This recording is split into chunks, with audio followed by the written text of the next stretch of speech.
Hi everyone, I'm Kayla Lafferty, a Public Information Officer for Seattle Fire Department. Thank you so much for tuning into our first Fire Connect podcast. We're doing a whole series of these, and the first one is focused on women in the fire service, and we're so happy to be joined by an awesome panel of women from Seattle Fire Department. Thank you three so much for being here with us today. We have Captain Amina Bakke, we have Lieutenant Adele Botha, and we have Firefighter Kelsey Bujacich. Thanks so much for being here. Thank you. All right. So we have a bunch of different questions to go over. I think we'll jump right in. I want to get to know the three of you, more about your background. So starting with you, Captain, what inspired you to become a firefighter? Just tell us your story. When I was 4 years old, I was hit by a car. And that's my youngest memory. And I still remember the firefighters rolling me on the backboard and working together and counting as a team. And that was just the image that really stuck in my head. So since I was 4 years old, I've talked about being a firefighter. And it was something as a child I always talked about and I never really thought would be a reality. And when I was 16 years old, I went to a girls' firefighting camp called Camp Blaze, where I met the first female firefighter. And that is what solidified the dream. So I met some mentors, began pursuing the job, and people that meet me now always say it's all I ever talked about. So I'm happy to be doing what I always dreamed of doing. But meeting women in the fire service took it from a childhood dream to reality. And Lieutenant Botha, for you, was it similar? Was it something in the beginning, like you knew you wanted to be a firefighter? Did it come later on? No, not at all. It came much later for me. I worked as a superintendent in a construction company doing heavy concrete construction work. And I one day was just kind of feeling tired of doing a job where I felt like we were just paving the US or just building more concrete structures and just really wanting to do something that felt like it made a difference. So I quit that job and then did a lot of other random jobs before I found the fire service. And I actually I have a huge background in swimming and did a water rescue class with a group of people who I later found out were all firefighters. I was the only civilian in the class. And I loved it so much, and all the guys were like, "Oh, you're great, you should be a firefighter." And I was like, "Okay, maybe I'll try that." And I've loved it. It's been the perfect job for me, so it's been such a great change. And for you, Firefighter Bujacich, how did you get started here? I had no idea what I wanted to do with my life, and I went to college for theater arts, so I was balancing like 7 jobs at once between personal training, working in food industry, working in film, both stunt work, acting, and costume design. Had no idea. Knew I always wanted to be in the arts, but was sick of trying to figure out how to balance my life, doing auditions and everything. And went into Fire Station 31 with a friend who was married to a lieutenant at the time, and happened to be paramedic Kelly Bujacich.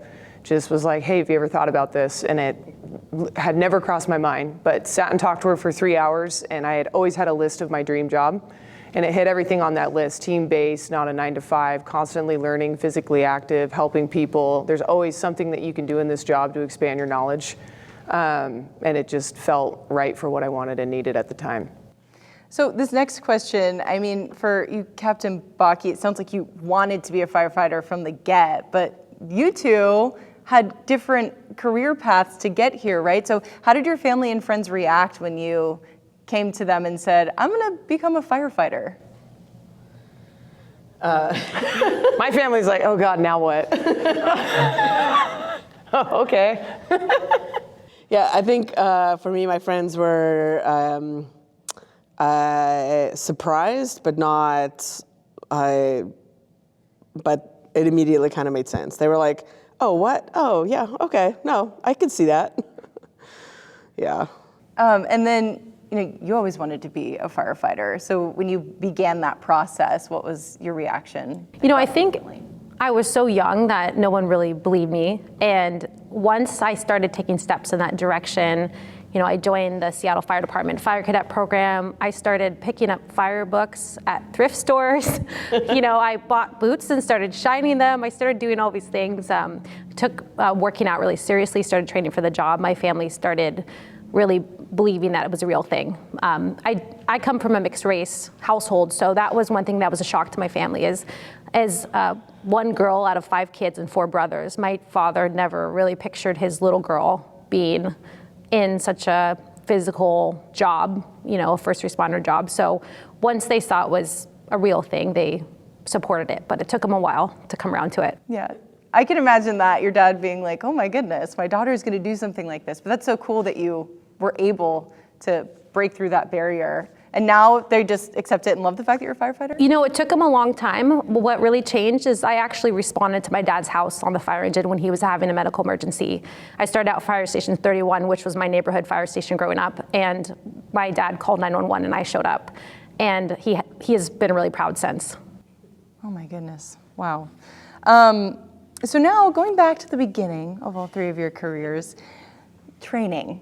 What was that process like when you first joined Seattle Fire Department, and were there any specific challenges for you as a woman going through training? Well, I would say the training was... I should pick which one of you to speak first. Captain, you go first. I guess I'll go first. The training was really challenging, and that was something that, I spent a lot of time training specifically for. I wanted to be really prepared when I came over to the Seattle Fire Department and pursued this job. It's a job that anybody can train to do, but you can't really just walk into and be a small person and expect to be successful, because it is a lot of heavy lifting, really physically challenging, dynamic. You're thinking and running and yelling and talking and making decisions. And for me, some of the challenges were just learning how to use my body and use mechanical advantage to make heavy objects such as ladders or other tools work for me. So instead of picking it up with my arms, doing a dip so that the ladder would shift on my shoulder and using speed to balance it out. So because I prepared, I think the training was really fun and an enjoyable process to be so physical. But if I hadn't put the work in, it would have been, very scary to be running with 110 pounds on my shoulder, so.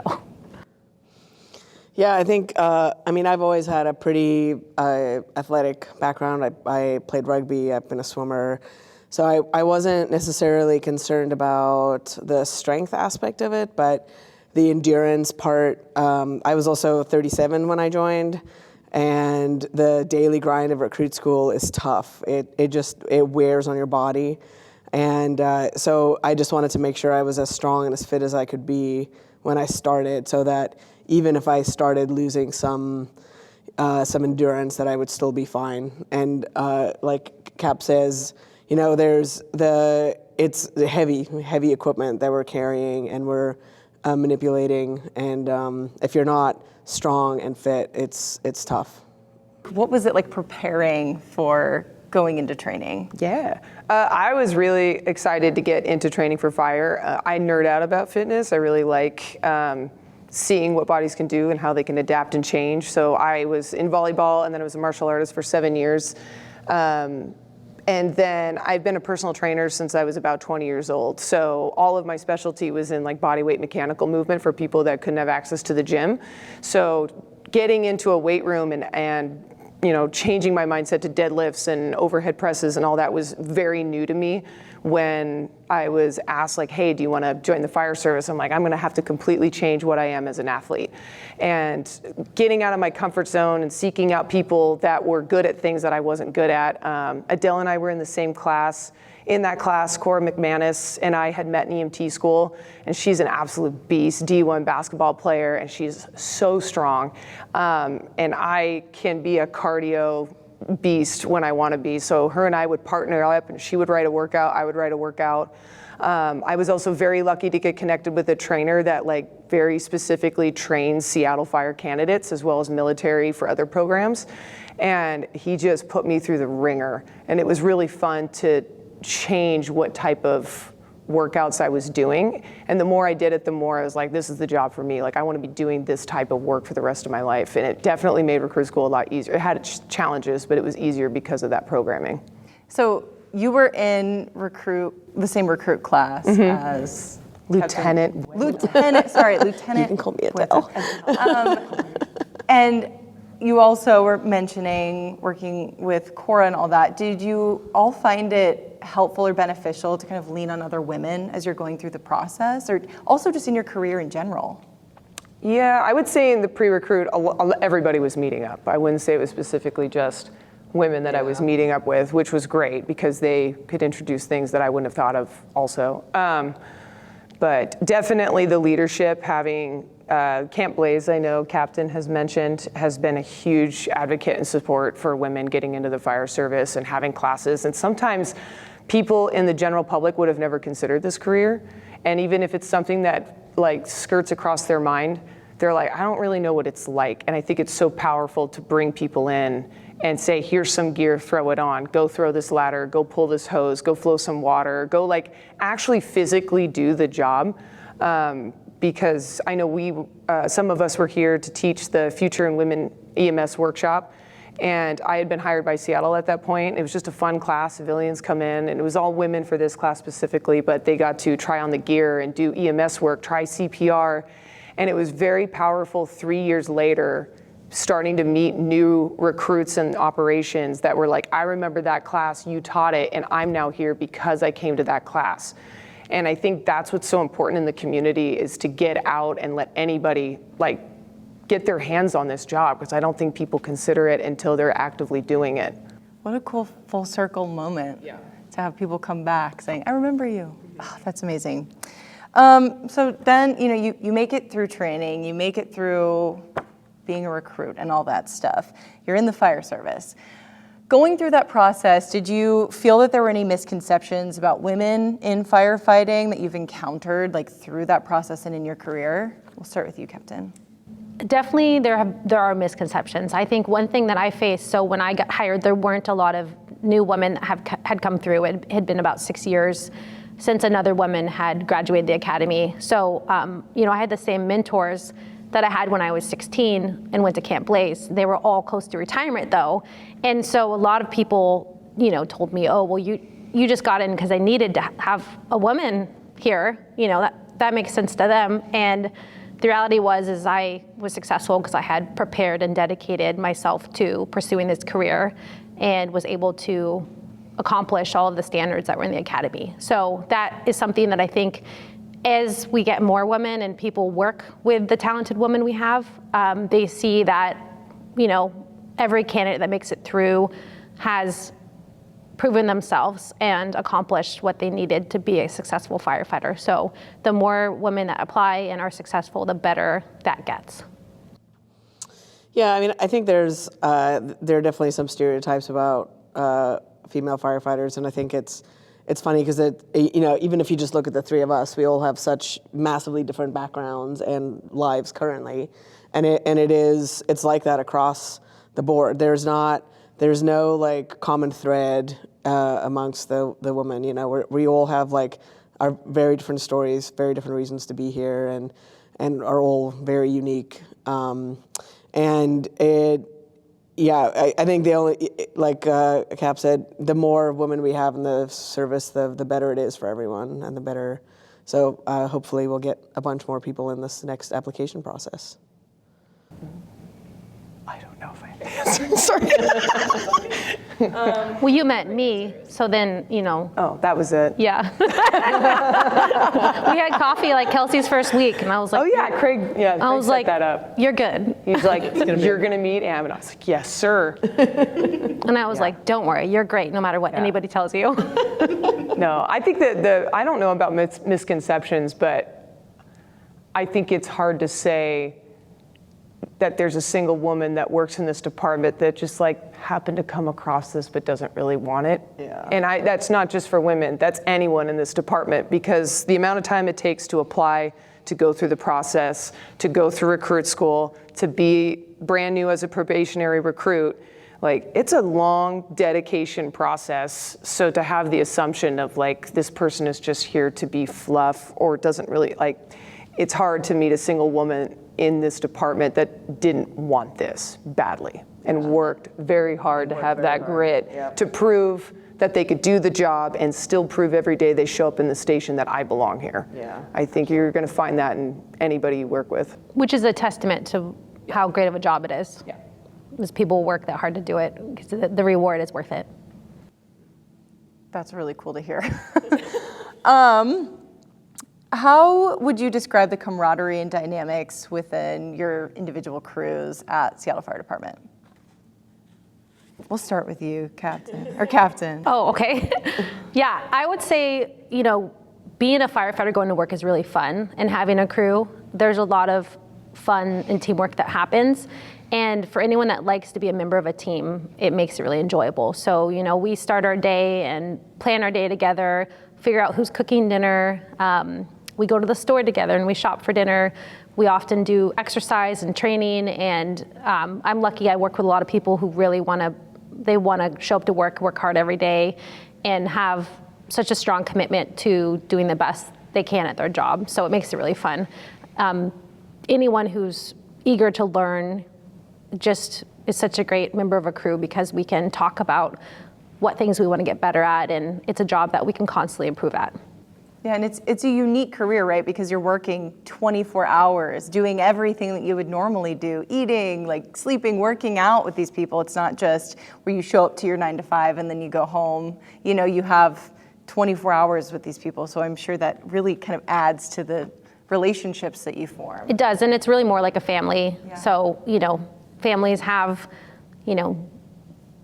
different inside jokes and things like that, and it makes it really fun. Yeah, I mean, family is really the best way to describe it. And I think it depends, sometimes it takes a while to find that crew that is the right mix for you. I just ending 5 years with my crew. Both my captain and driver retired on Saturday, and they are family. We spend so much time together, and you just do everything together, and you become part of each other's lives outside of the department. We go camping together. So it's a big loss when that changes, and so I'm excited to see what the future holds for me. But I'm gonna miss those guys a lot. Yeah, this job felt like home to me. My dad was a tugboat captain for 25 years, and so my whole childhood was going to the tug, and those guys were my family. And being in a fire station gives me that same feeling of, you're not coming into work, you're coming in to see your crew, the people that you care about, the people that make you better and push you to be better. I've been incredibly lucky to have phenomenal crews my whole career, but I'm definitely a big personality, and moved to a double house 3 years ago, working down at Station 28 in the Valley, and I love going to work. And I think I'm incredibly lucky to work with people that can have fun and push each other in a way that is not demeaning or belittling. It's just everyone sees the best in each other. And it's never we're doing this because we don't think you can do it. We're doing this because we want to know and make sure that everybody that enters this house is going to take care of each other and is going to be the best they're going to be at this job, because that's what this community deserves. And we all want to make sure we all go home at the end of this shift. And I'm very, very proud to work there. Yeah, we also incorporate our families. My kids love coming to the station, and we have big family dinners. We have events on holidays. We always invite everybody's families over, and the kids love it. And that's just kind of part of their childhood and how they're growing up is, having dinner at the fire station. So it's something that I love and that they really love too. Do any of you have inklings that your children might follow in your footsteps as firefighters? Yes. Really? Yeah, I think so. Cool. We're a 2 firefighter family, so mom and dad are both a firefighter. So that's all they're hearing. Yeah. That's all we talk about with them. So both Firefighter Bujacich and Captain Bakke mentioned this a little bit already, but let's talk about role models and mentors. When you first begin in the department, was there someone that significantly impacted your time and, made you think, hey, this is something that I can do? Yeah, for me, when I was 16, I met Lieutenant Bridget Humphrey, who was Firefighter Bridget Humphrey at the time, and now she's retired. And when I was pursuing the job, I had gotten hired with another department first, but I really wanted to work for Seattle because this is where I grew up. And she sent me an email about 2 months before the Recruit Academy with a picture of me during a workout carrying heavy kettlebells, and it said, "Don't give up." And basically she told me, she's a very straightforward person, she said, "You're going." Because I started wishy-washy about, well, what if I already have a job? What if I can't do it? And it's a big transition, and she wouldn't let me quit. So that was really helpful. And through Academy, I had those same women that had met me when I was 16 years old to call and check in with and have them supporting me. So that pressure, I think just having one person that believes in you, it doesn't have to be a firefighter, it could have been anybody, just to know that one person had put a lot of work into me and they wanted me to be successful, that really carried me through. And it's been really great because now, in my organization, I get to be a mentor to other people, and maybe I'm not close to retirement, but I get to work with other women and other firefighters and help them and be that person that can tell them not to give up. Yeah, I knew like nothing about the fire service when I started, and I knew absolutely no one. So I didn't feel like I had, like really any idea. And actually my first day at the station, I was like, oh yeah, I guess we do work with the same people every shift. Now that I'm thinking through this, it does make sense. But so I just had no idea. And we had a bunch of women in our recruit class, which was great. And it's the kind of friendship that just is lifelong. So those guys are awesome. They're awesome, like, resources. And then Lieutenant Stone was one of our training officers, and it was really wonderful to have a female officer, and she's also become a mentor for me kind of throughout. And then my first probationary officer is a Seattle Fire Department legend, Lieutenant Meg Jones, and cool. She just like made me feel like I can do anything. And she was a tough officer, but I learned so much from her, and is still a close friend, even though she's retired now. But she's definitely somebody I look up to and just want to be like her. Yeah, I was, oh man. So the brief story of how I got into this job when I was 25, ran into paramedic Kelly Bujacich, didn't know her at the time. And that lit the fire, and spent the next 3 to 5 years applying, trying to get hired, got hired, recruit school, and I'm on probation. I find myself at the dispatch center, and this female dispatcher turns to me and is like, why are you here? And it's like, some paramedic 5 years ago told me I should do this. And she's like, oh my gosh, that was me. And she had that moment of, I had no idea something so small, like telling someone to do it at a random dinner 5 years ago, could turn into you standing here and saying you're here because I said that. And she's always been there my whole career, and is a very powerful mentor, is very passionate about education. And any of the women that I have met, I grew up playing volleyball with Lieutenant Kim Leroy's daughter, and met Amy Bannister, and met just all these incredible women that really paved the way for the three of us to have the lifestyle that we have in a firehouse. And it's cool to see that they really went through at a time where they were not wanted. We don't experience the things that these women went through. We might here and there, but nothing like what they did. And to see them so enthusiastic, like, I did this job because I really, really wanted to, and me not giving up and me continuing in this has led to this new generation coming in, and to see their enthusiasm and excitement at greeting new firefighters, it makes you want to be better. And then because we've had a lot of new hires, you turn around, and even though we're still pretty much, feels like we're brand new, you turn around and you're like, oh, now I'm the senior person. When did that happen? And you see that same excited person, like, I'm ready to be here. And you're like, I just want to keep continuing that trend of encouraging people. Yeah, there are just so many really wonderful women in this department. They're so cool. And they're so cool. Like, you just go like, oh my God, like, fangirl. I want to be your friend. Totally. You're so cool. And Chief Amy Bannister didn't know me or know anything about me, and she called me during recruit school to check in and to like make sure I was doing okay and that I had everything I needed. And there's so many.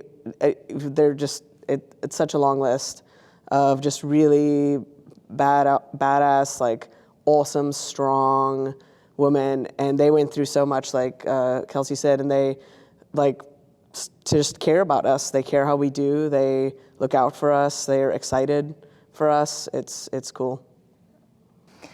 Kind of on that similar note, how do you think the presence of more women in the fire service is changing the profession? Do you want to start, Captain? Yeah, I think having more women makes everything better. When I was a new firefighter, one of the biggest issues I encountered when I first started was what bathroom I was going to use, because there were 2 bathrooms at the station, one upstairs, one downstairs. The upstairs bathroom was for when they used the bathroom at night, and the downstairs was for when they used the bathroom during the day. And they had to give a bathroom for me. Well, that's not an issue anymore, because we have enough women that it's normal to have females at most stations, and so people expect to have 2 bathrooms, or there's gender neutral bathrooms where you could just use the bathroom. It's just a normal thing. So even a few years ago, it wasn't completely normal to be able to wear a ponytail at work. And so now we have men and women that have long hair, and that's appropriate for the job. So as we get more diversity, things become normalized that probably would have always been normalized in other jobs, but because this was a male-dominated profession, back in the 60s and 70s, and the first woman was hired in, I believe, the 80s, it just takes time for change to happen. So as we diversify our ranks, I'm like what Adele said about wanting to be friends with other firefighters. I don't really know a lot of the newer firefighters, but I want to get to know them. It's so exciting to have other friends that we can share things in common with. So if you guys want to introduce me to anybody.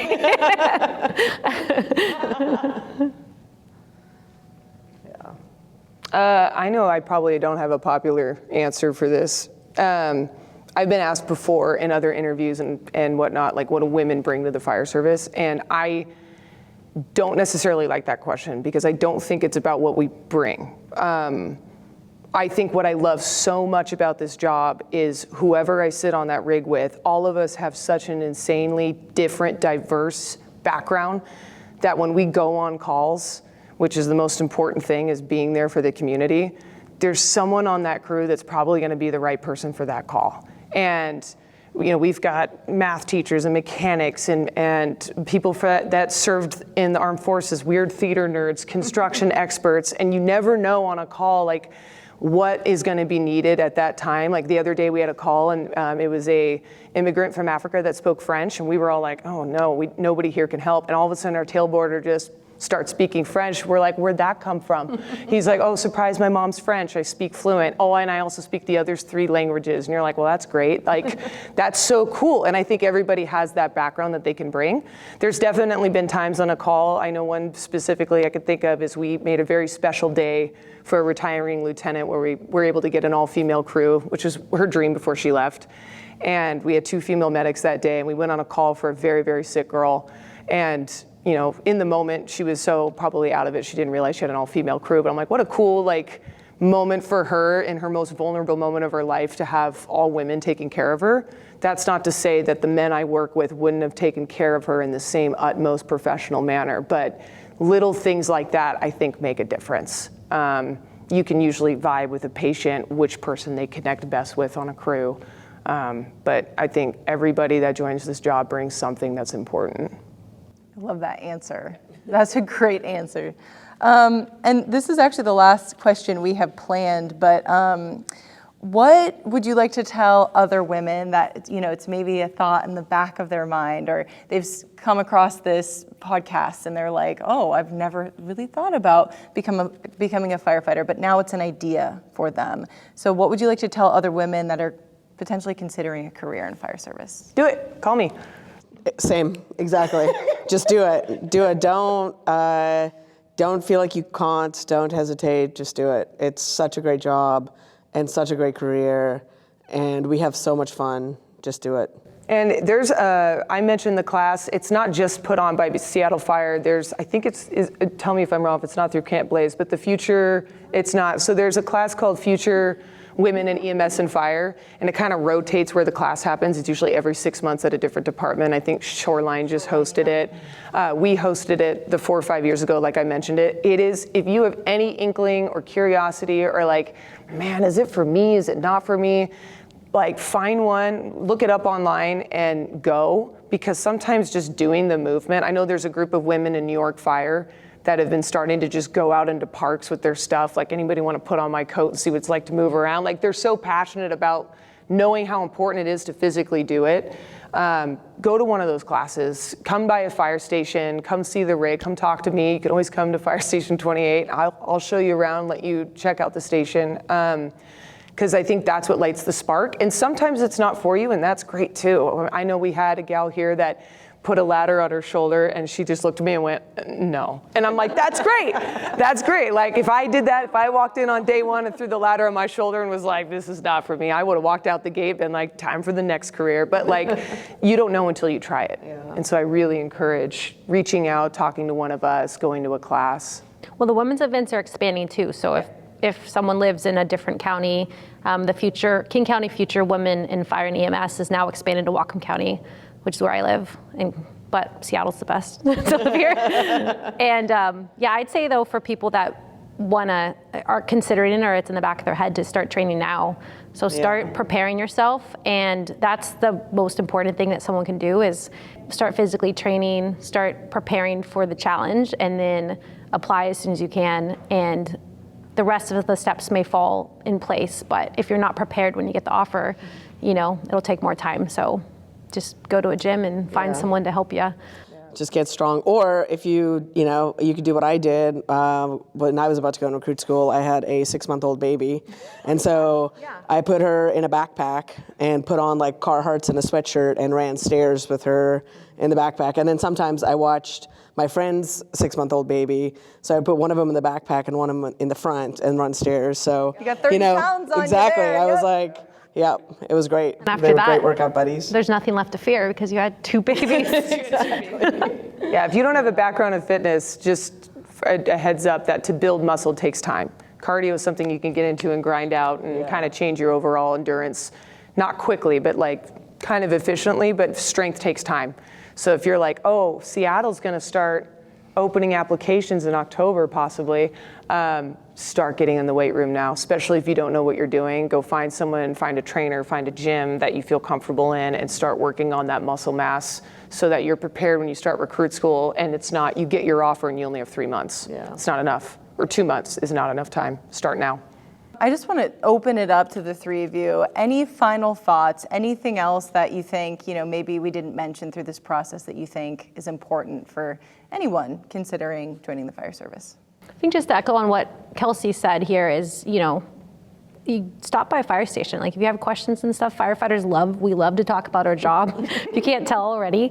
And if they're in the fire station, most people will love to show someone around, and you can go pick up a tool and ask questions.